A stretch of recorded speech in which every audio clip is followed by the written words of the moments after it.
Mateus 7, 13 e 14 diz assim: Entrai pela porta estreita, larga é a porta e espaçoso o caminho que conduz para a perdição, e são muitos os que entram por ela.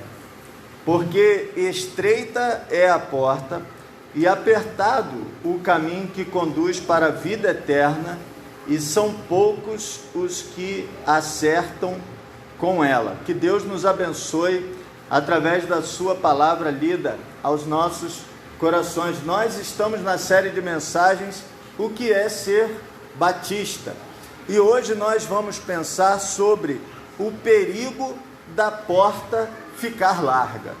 É realmente um perigo que sempre rondou a igreja, enlarguecer a porta. O que Jesus quis dizer com porta larga? O que Jesus quis dizer com porta larga é você não ter que se desvencilhar de coisas para entrar no caminho. Ele diz que a porta larga conduz à perdição, porque porta larga você pode entrar com tudo que você quiser. Você pode entrar com riquezas, você pode entrar com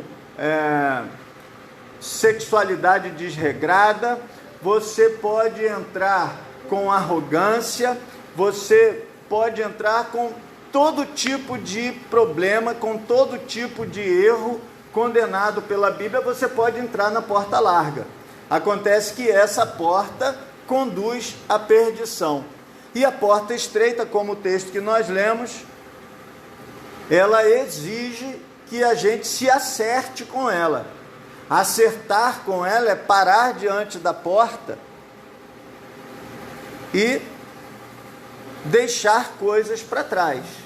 Então é preciso se arrepender de muitas coisas que a gente fazia antes. É preciso deixar para trás a arrogância, é preciso deixar para trás a valorização extrema ao dinheiro, a confiança nas coisas humanas.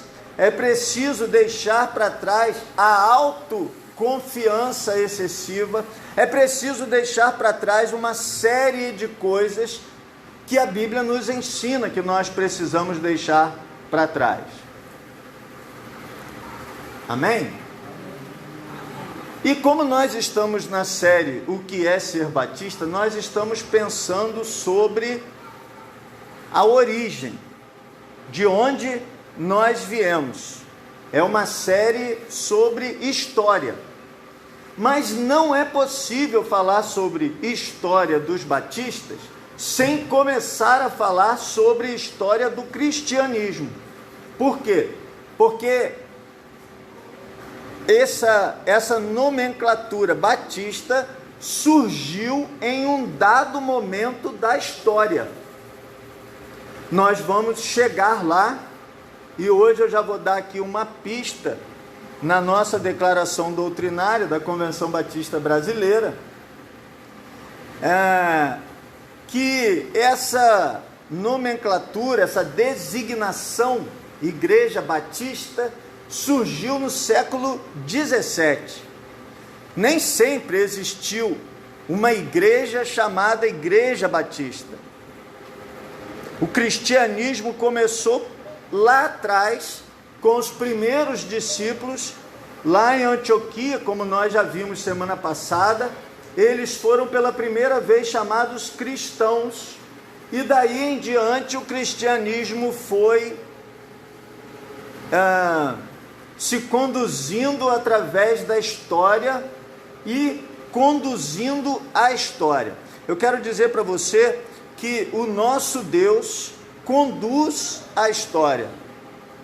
Não é a história que conduz Deus, é Deus quem conduz a história. Ele está acima dos fatos históricos e ele realiza a sua obra através da história. Nós, os batistas brasileiros, temos um documento muito importante que está acessível no site da Convenção Batista Brasileira, chamado Declaração Doutrinária da Convenção Batista Brasileira. é um escrito que diz o que é que nós cremos, qual é a nossa fé. E eu separei aqui um recorte que tem a ver com a nossa mensagem de hoje, melhor dizendo, com o nosso estudo de hoje, que é a introdução, uma parte, eu vou ler só uma parte da introdução da convenção, da declaração doutrinária. Diz assim: os discípulos de Jesus Cristo, que vieram a ser designados pelo nome Batista, se caracterizavam pela sua fidelidade às Escrituras, e por isso só recebiam em suas comunidades, como membros atuantes, pessoas convertidas pelo Espírito Santo de Deus.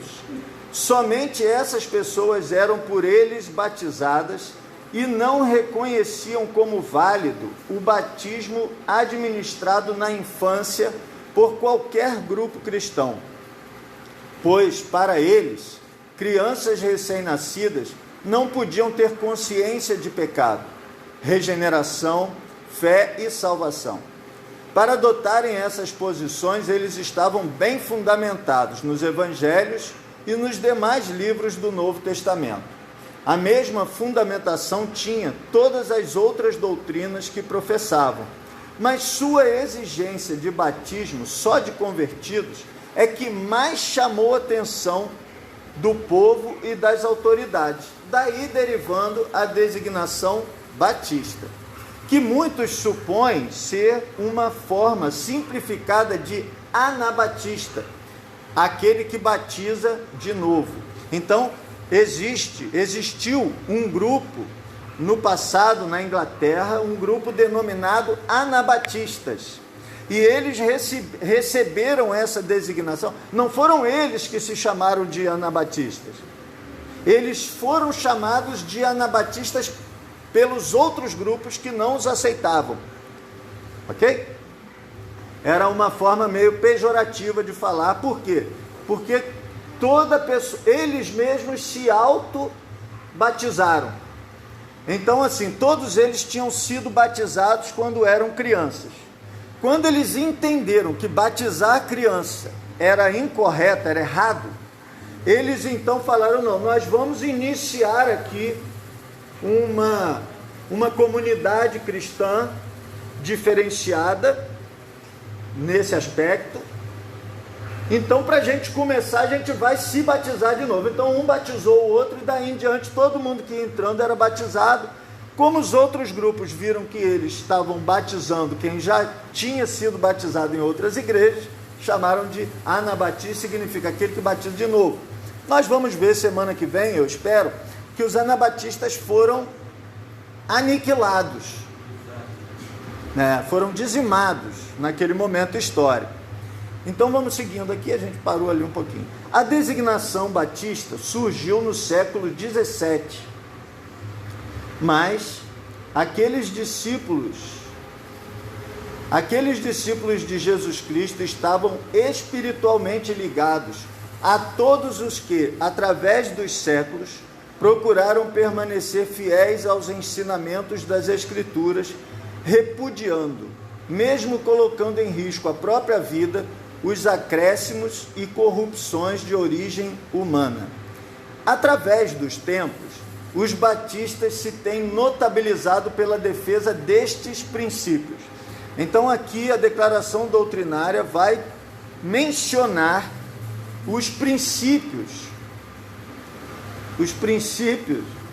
pelos quais a Igreja Batista tem se norteado. Meu Deus! Isso. Através dos séculos. 6 princípios. Quais são eles?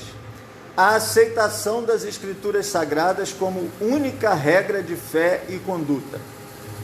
Segundo, o conceito de igreja como sendo uma comunidade local, democrática e autônoma, formada de pessoas regeneradas e biblicamente batizadas.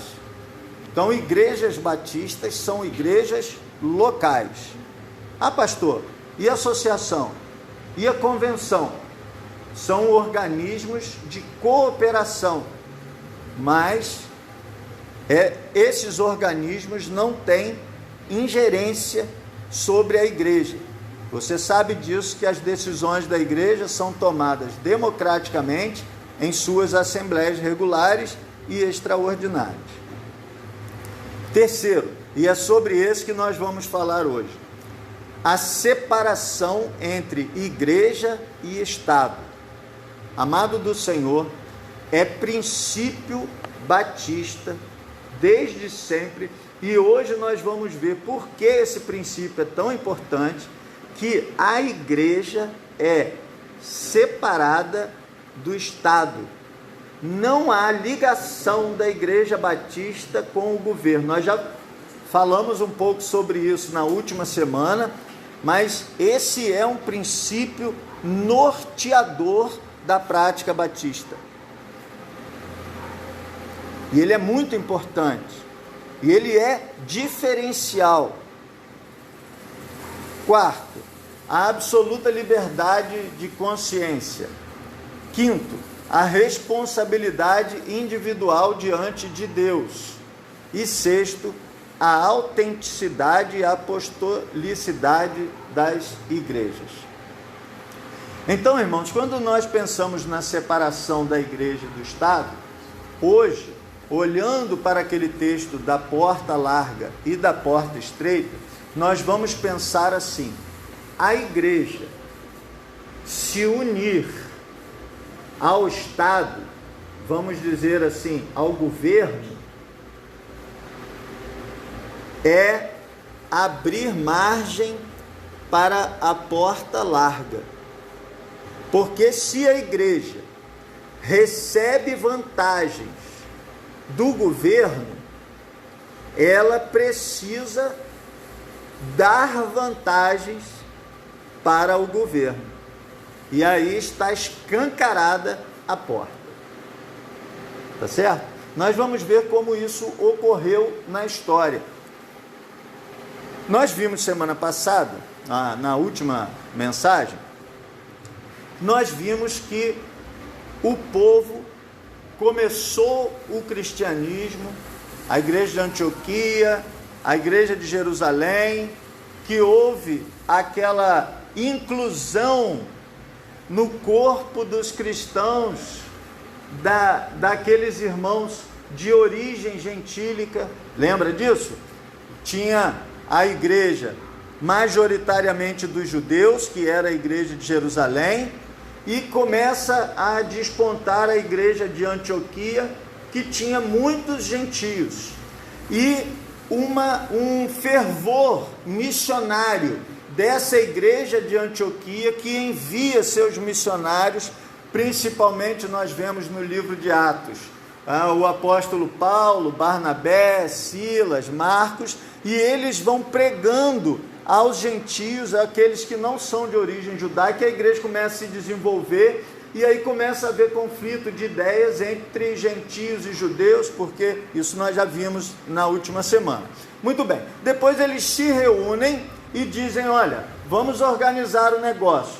Democraticamente eles chegaram a uma conclusão: olha, vamos nos manter puros, vamos nos abster disso, daquilo que tem a ver com práticas rituais pagãs, mas não vamos obrigar os gentios a circuncisão, a cumprir os ritos judaicos. Muito bem, daí em diante a igreja começa a se desenvolver, daí em diante a igreja começa a crescer, e a igreja começa a crescer a partir de gente comum, a partir de gente como eu e você, não só a partir dos missionários.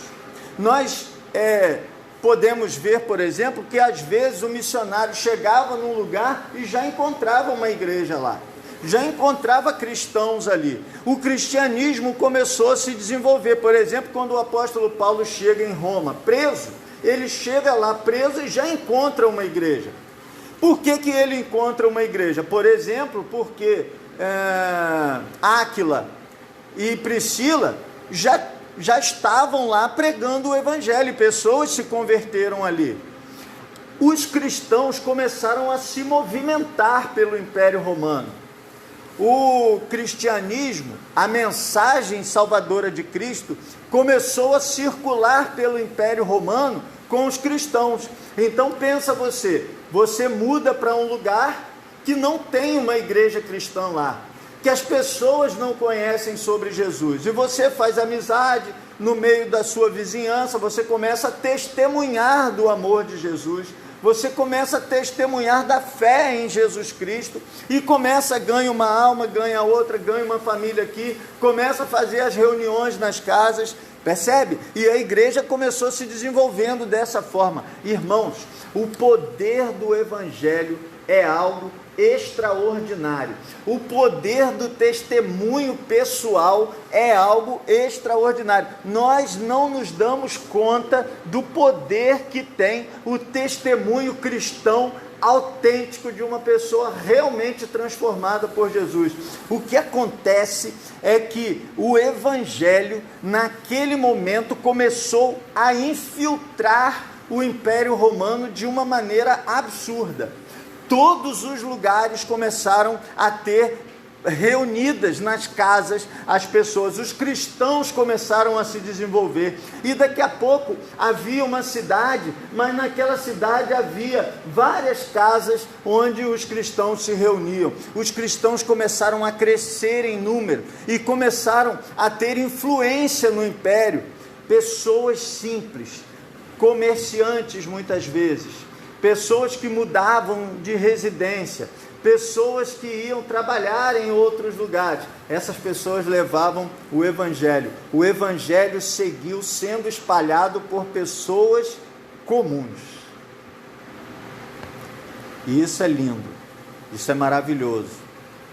A igreja começou a sua obra, a igreja avançou na sua obra através de pessoas comuns como nós. Não pense que só missionário, que só pastor, que só quem estudou teologia pode plantar igreja, pode ganhar almas para Jesus. Expandir o Evangelho é missão de todos nós, a partir do testemunho do que nós vivemos na presença de Jesus. Muito bem. Aí a igreja cristã foi crescendo. Como eu disse, nesse tempo, a igreja cristã não se reunia em templos. A igreja cristã se reunia nas casas, nas residências das pessoas. Havia pessoas que abriam suas casas para receber outras pessoas e realizarem ali os cultos, como nós encontramos aí na carta aos Romanos, o apóstolo Paulo falando lá no finalzinho da carta. E aí os evangélicos, os cristãos, melhor dizendo, os cristãos começaram se desenvolvendo, crescendo, permeando o Império Romano, mas o Império Romano não tinha muito problema com os cristãos. Quem tinha problema com os cristãos a princípio eram os judeus. Você se lembra que Jesus foi perseguido por causa dos judeus, e aí os judeus acionaram o Império Romano, que para evitar confusão, acabaram crucificando Jesus. Depois nós vamos encontrar em vários outros momentos do Novo Testamento, que os romanos, eles evitavam confusão. Então, como eles tinham a preocupação de que os judeus causassem uma dificuldade grande nos lugares, eles acabavam, às vezes, punindo um cristão, punindo outro cristão, todas as vezes que os judeus se levantavam. Mas o Império Romano não os perseguia. O apóstolo Paulo era perseguidor de cristãos, você se lembra? Mas ele não era um perseguidor porque o império tivesse perseguindo. Ele era um perseguidor porque ele era de origem judaica, ele entendia aquilo como uma seita, e ele então procurava meios de perseguir, porque ele achava como judeu que aquilo era errado. Percebe? E o evangelho foi alastrando, até que chegou a época de um imperador que você certamente já ouviu falar, Nero. E Nero, a princípio, também não perseguia os cristãos. Os cristãos seguiam o seu ritmo e Nero começou fazendo o seu governo e estava tudo dando certo, estava tudo indo bem. E aí o governo do Nero começou a entrar em decadência, em dificuldade. E ele começou a enlouquecer. Você já ouviu falar que Nero botou fogo em Roma? Há uma dificuldade histórica em afirmar isso, que ele tenha colocado fogo em Roma. É possível que esse fogo tenha acontecido sem ser por mão dele ou de alguém, enfim, mas ele já estava sendo criticado pelo povo, já havia uma crítica do povo em relação a ele. Quando Roma pegou fogo e o estrago foi muito grande, para você ter uma ideia, nessa época Roma era dividida em 14 regiões, digamos assim, 14 bairros. Era uma cidade bem grande, com muitos habitantes, 14 regiões. Dessas 14, 10 foram absolutamente queimadas por esse incêndio que aconteceu lá.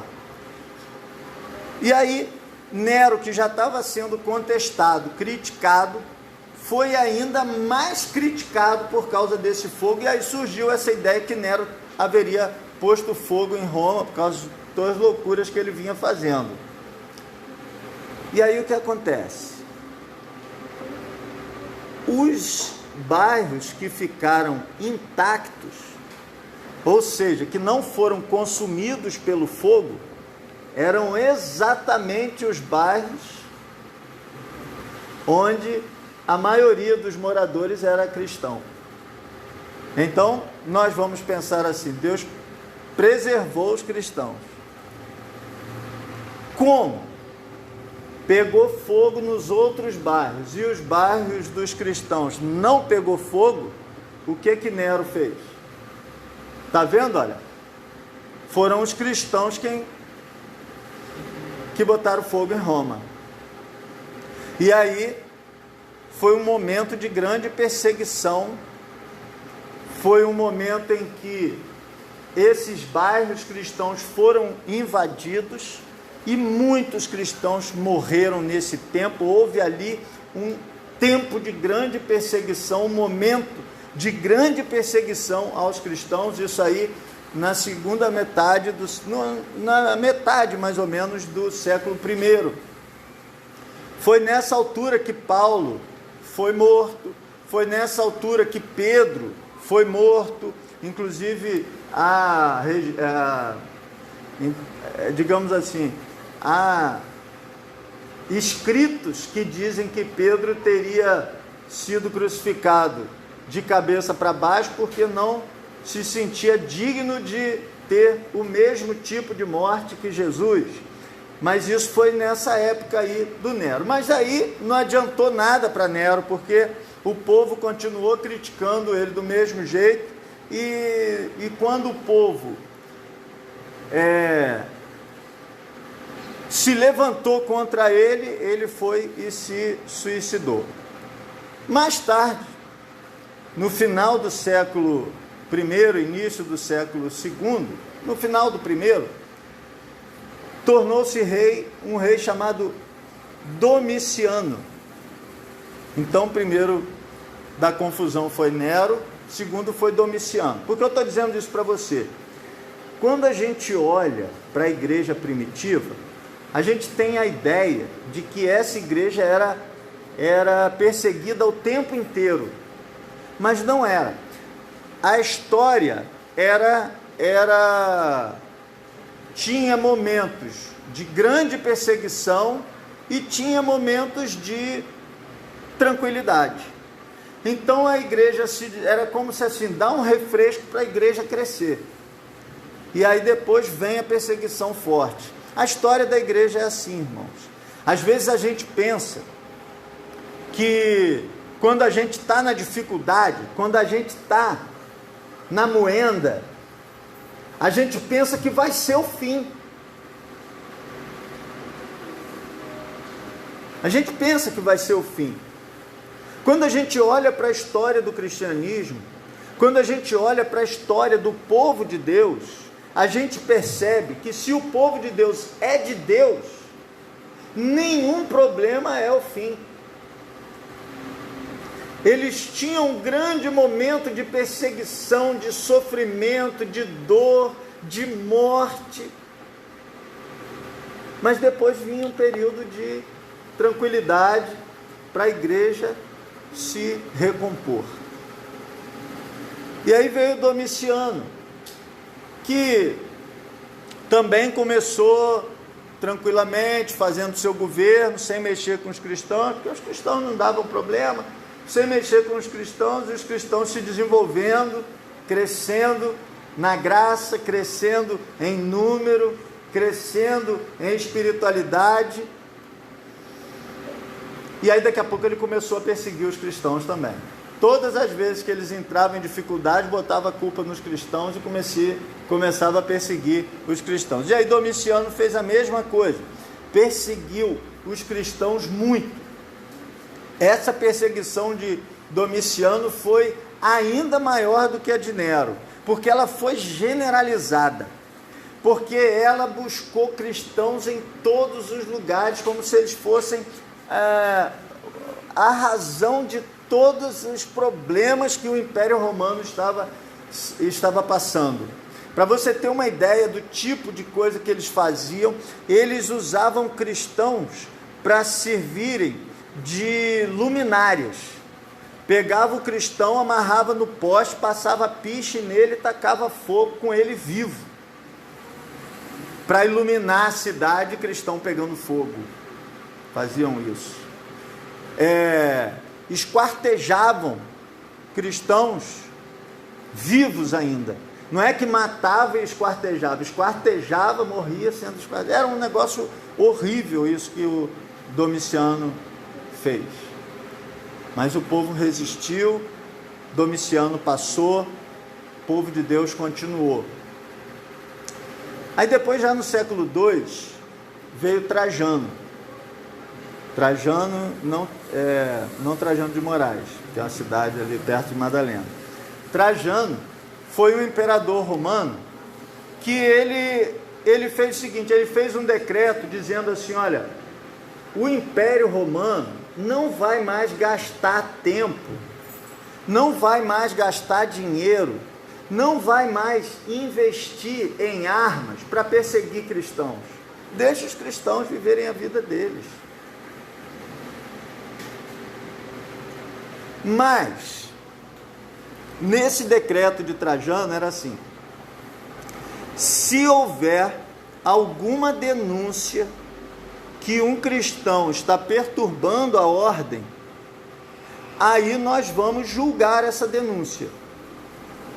Não, mas não podia ser denúncia anônima. Tinha que alguém chegar e dizer, olha, imperador, aquele cristão ou aquele grupo de cristãos ali está perturbando a ordem, fazendo isso, fazendo aquilo. E aí, normalmente ele fazia assim, chamava esse cristão e perguntava para ele, olha só, você quer continuar vivo? Então, desiste de Jesus, nega a sua fé. A gente já ouviu muito falar que isso aconteceu, foi muito nessa época aí do Trajano. Aí, alguns que não eram tão convictos, abria a mão da fé, preservava a vida. Mas muitos dos nossos irmãos não aceitavam fazer isso. E eles diziam, não, eu não nego a minha fé, eu prefiro morrer 1000 vezes a negar a minha fé. E aí essa pessoa sofria a morte ali naquele momento. Então era uma perseguição, sim, mas era uma perseguição menor, apesar de ser mais impactante, porque dava ao cristão a oportunidade de não ser martirizado. Então, quando ele era martirizado, ele demonstrava muito mais fé, Você entende? Olha, se a gente está aqui cultuando e de repente entra uma força humana, qualquer que seja, e mata todo mundo porque está cultuando, é uma coisa. Agora, se essa força entra, vira para você e diz: olha, se você negar a sua fé, você se mantém vivo. Se você disser que não nega a sua fé, você vai morrer agora. E essa pessoa morre porque não negou a sua fé, é uma demonstração de fé muito mais incrível, assim. Então isso acontecia muito nessa época. Você está entendendo que nós estamos avançando aí na história do cristianismo. Aí veio no século III um período chamado a Grande Perseguição. Esse tempo foi o pior. Se Nero tinha sido ruim, Domiciano tinha sido pior ainda, a Grande Perseguição não tem nome. Nesse tempo, o império queria de toda forma destruir o cristianismo. Tentou, na força, destruir o cristianismo. Onde houvessem cristãos, eram perseguidos. E foi uma perseguição muito prolongada.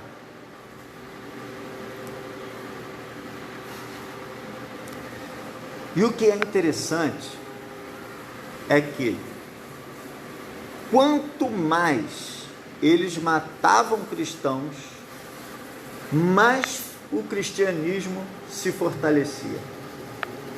Quanto mais o povo de Deus é perseguido, mais ele se fortalece. Não parece incrível, irmãos, que nós vivemos um tempo de tranquilidade e paz, em que nós podemos falar de Jesus Cristo em todos os lugares, em que nós podemos falar de Jesus Cristo por todos os meios, e ao invés de estar testemunhando da graça de Jesus Cristo em todos os lugares e por todos os meios, o povo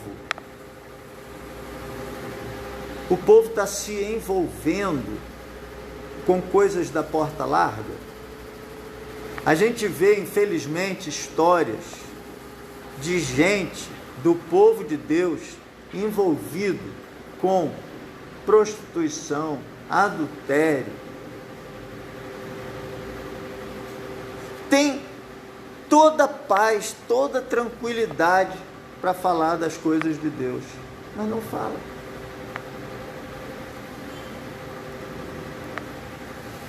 Parece que a gente dá mais valor quando é mais difícil. A gente percebe isso, por exemplo, às vezes um jovem, um adolescente, que cresceu na igreja. Pai e a mãe eram cristãos, traziam para a igreja, ele sempre foi da igreja.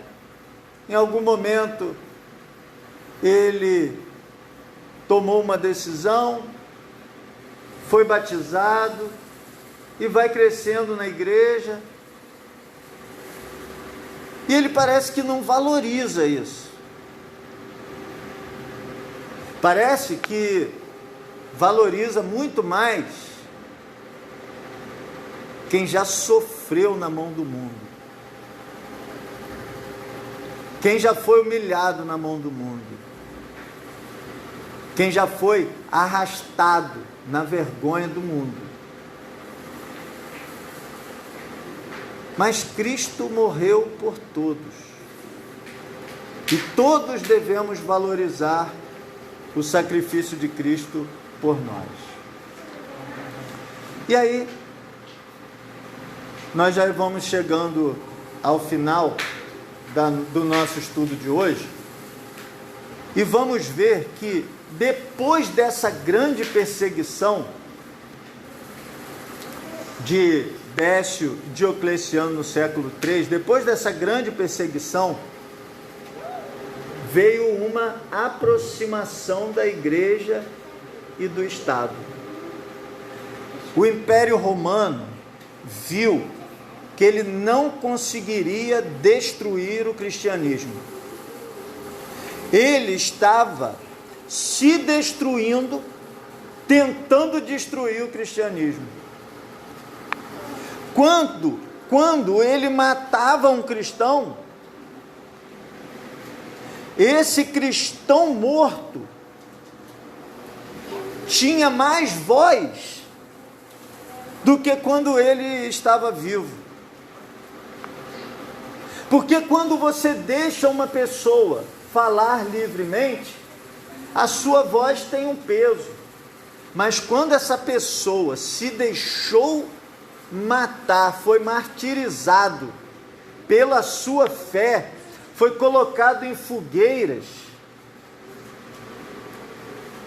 o seu testemunho é ainda muito mais forte. E aí um imperador chamado Constantino, aí no século IV, ele diz o seguinte: olha, vamos parar de perseguir os cristãos e vamos trazer o cristão para perto. Então, ele se torna um rei cristão.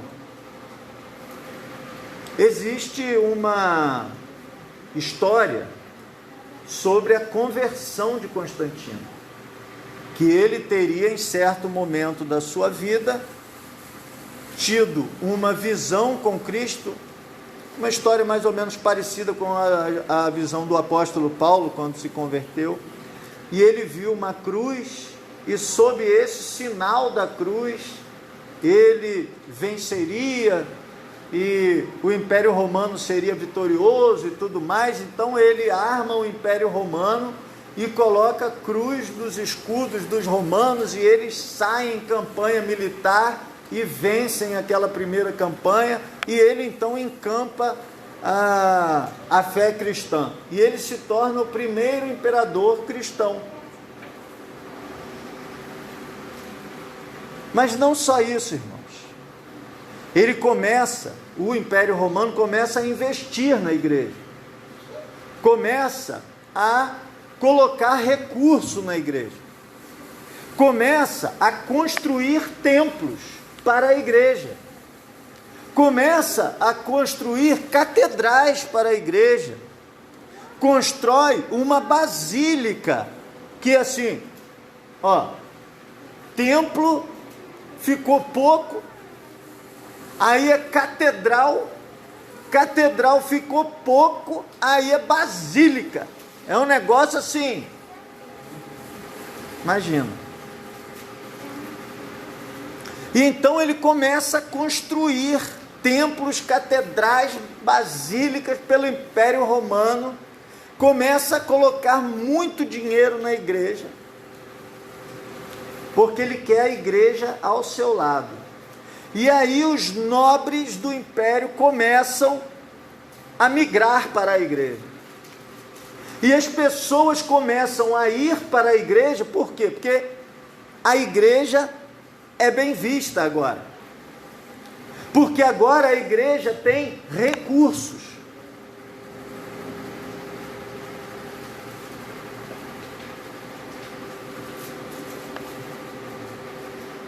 Começa a atrair todo tipo de gente com todo tipo de interesse. Porque a igreja agora tem poder, tem influência, tem força, tem dinheiro e tem recurso. A igreja que antes era um lugar simples, a igreja que antes era um lugar onde Deus era o principal, agora ela se tornou um lugar físico, onde a estrutura é mais importante do que a adoração, onde os rituais, e aquelas formalidades de se fazer as coisas são mais importantes do que cultuar a Deus propriamente. Deus é colocado num plano muito abaixo, e as obras de arte que invadem os templos e as construções magníficas que são esses templos começam a se tornar o centro da adoração. Agora a adoração é o lugar e não a presença do Senhor.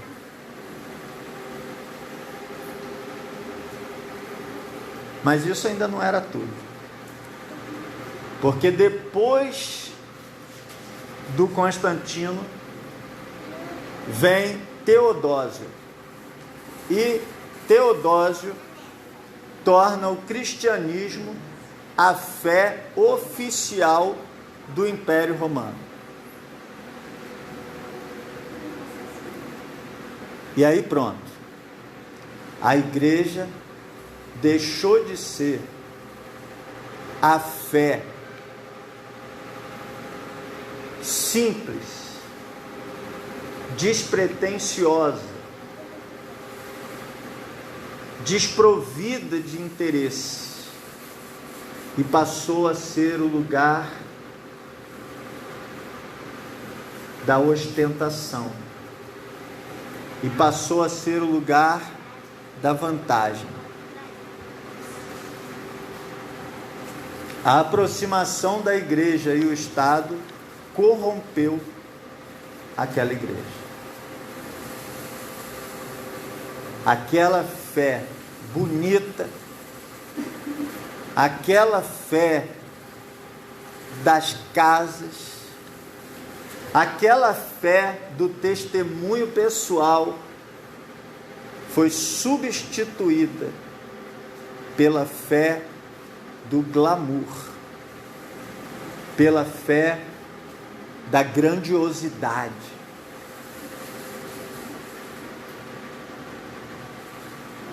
Eu sempre digo e repito, o culto cristão é um culto simples.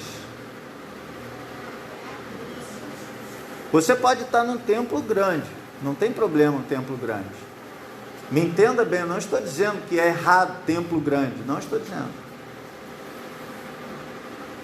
Mas eu estou dizendo que o culto precisa ser realizado na simplicidade do coração. Não pode ser culto a coisas. Não pode ser culto. Quer ver uma coisa? Você já deve ter ouvido essa expressão: igreja que é desfile de modas.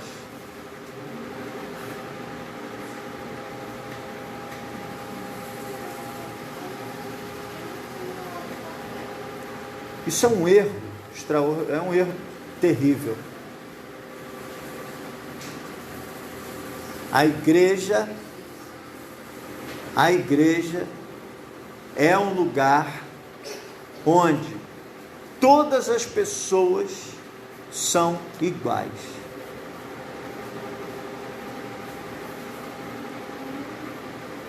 Não importa se essa pessoa está de sapato italiano, ou de chinelo de dedo, ou mesmo descalço. Todos são iguais. Porque o foco da adoração não pode ser uma pessoa, a roupa da pessoa, a mobília do templo, a grandiosidade do templo. Nada disso pode substituir a presença do nosso Deus. Então, por isso,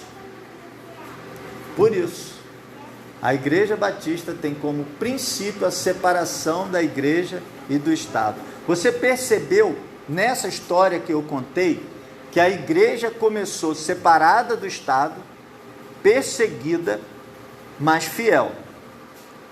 E ao longo da história, ela foi se mantendo perseguida e fiel. Perseguida e fiel. Quando ela se juntou ao Estado, ela se corrompeu. Prefeitura não bota dinheiro aqui dentro. Estado não bota dinheiro aqui dentro. Governo não bota dinheiro aqui dentro. Quem bota dinheiro aqui dentro? Deus, através de você e através de mim. É o povo de Deus que é responsável pela obra de Deus. Seria mais fácil fazer a obra com recurso vindo do governo? Seria. E a gente vê aí que tem igreja com o pires na mão aí atrás de governo.